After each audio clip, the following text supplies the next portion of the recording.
সেদিনের ঘটনা বলেন, নেন্সির সাথে কি হয়েছিল? সেদিন আমার ডে অফ ছিল, বন্ধুর সঙ্গে আড্ডা দিয়ে ফিরছিলাম। আরে রিয়াদ, তোরা এখানে? একটা বন্ধুর সাথে পার্টিতে আসছিলাম, এমন ওরে ড্রপ করতে হবে, চিনতে পারছে না। ন্যান্সি যাবি? চল আমি ড্রপ করে দিচ্ছি। হ্যাঁ, যেতে পারি। এর পরের ঘটনা তো আপনাদের সবারই জান।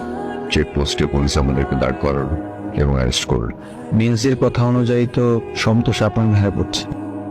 মিস বিপাশা, আপনার কি ধারণা দুজনের মধ্যে কে অপরাধী?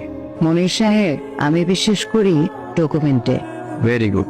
তাহলে চলেন ডকুমেন্টস আর এভিডেন্স যা যা আছে সবকিছু আমরা ক্রস চেক করে ফেলি, তাহলে বোঝা যাবে আসল অপরাধী কি।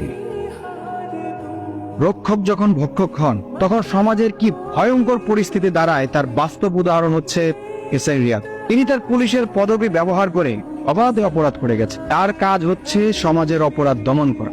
আজ তিনি নিজেই দাঁড়িয়েছেন ভিন্ন অপরাধীর আসামি হিসেবে। এসআই রিয়াদ তিনি দাবি করছেন সে নিরপরাধ।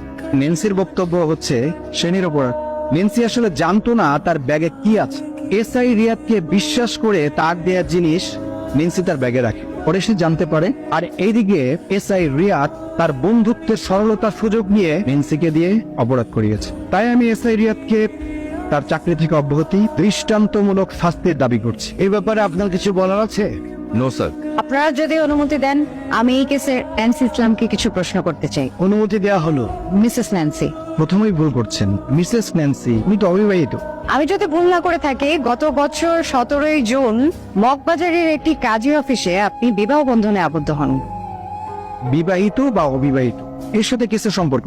আপনার স্বামীর নামটা একবার বলবেন। ফরহাদ রানা চৌধুরী। এটা হলো গত 19 অক্টোবর খুলনার খালিশপুর থানায় দায়ের করা মাদক নিয়ন্ত্রণ অধিদপ্তরের মামলার এক কপি, যেখানে তালিকাভুক্ত আসামিদের মধ্যে ন্যান্সির হাজবেন্ড ফরহাদ রানার নাম স্পষ্টভাবে উল্লেখ আছে এবং তিনি একজন ফেরারি আসামিও। স্যার, আমাদের ডিভোর্সের কথা চলছে। মিথ্যা বলছেন আপনি। রিয়াদ না আপনার ভালো বন্ধু ছিল? কিভাবে পালেন একজন নির্দোষ মানুষকে এভাবে ফাঁসাতে? আপনি কিভাবে এত শিওর হচ্ছেন? মিসেস ন্যান্সি, রানা আমাকে গতকাল রাতেই সমস্ত ঘটনা খুলে বলেছেন। এরপরও কি আপনার কিছু বলার আছে? আমি খুবই দুঃখিত। গতকাল রাতেই আমার টিম রানাকে গ্রেফতার করে। আমি এটা আসলে গোপন রাখতে বাধ্য হয়েছিলাম। এখন আমি আপনাদেরকে একটা সিসিটিভি ফুটেজ দেখাতে চাই।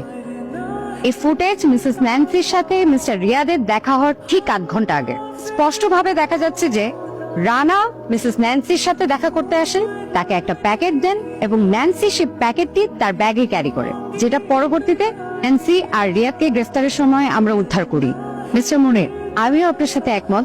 এই কেস আসলেই পানির মতো ক্লিয়ার। মিসেস ন্যান্সি তার বন্ধুর পুলিশ পরিচয় কাজে লাগিয়ে তাকে না জানিয়ে ইনলিগাল ড্রাগস ক্যারি করতে চেয়েছিলেন, কিন্তু তিনি ভুলেই গিয়েছিলেন যে পাপ বাপকেও ছয় না। তাই তিনি গ্রেফতার হন। তারপর তার স্বামীকে বাঁচাতে গিয়ে আবারও তার বন্ধুকে ফাঁসানোর চেষ্টা করেন।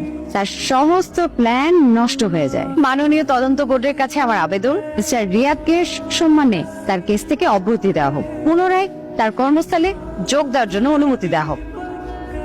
এই তদন্ত বোর্ড এই সিদ্ধান্তে উপনীত হয়েছে যে এই কেসের প্রথম আসামি এসআই রিয়াদ সম্পূর্ণরূপে নির্দোষ।